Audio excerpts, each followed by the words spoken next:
il ne faut pas laisser les barrières linguistiques à empêcher à bien profiter de la vie, parce que moi quand je suis arrivée la première fois je ne parlais pas encore très bien français, mais moi j'ai amélioré en parlant, même si j'arrivais pas encore à m'exprimer très bien. C'était à force d'utiliser la langue où j'ai établi des contacts, je me suis fait des amis. Une petite chose pour le linguistique, ben, moi je conseillerais peut-être de ne pas arriver en France en pensant je vais parler avec un Français parce qu'il est français et que je veux parler français.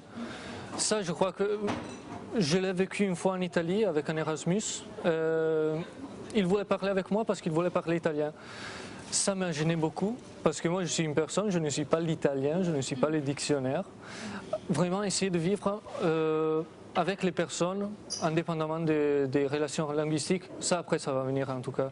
Le français on l'apprend à l'école, à la fac, mais aussi dans les bars. Je pense que s'il y a une chose qui pourrait être utile, c'est peut-être de garder une curiosité, enfin de essayer de ne pas mettre les Français ou la France dans une boîte, pour pouvoir se dire que voilà, c'est ça j'ai compris.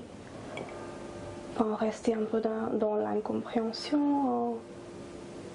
Je crois que le plus de personnes qu'on rencontre, le plus d'histoires qu'on écoute, le plus notre vision devient pluridimensionnelle.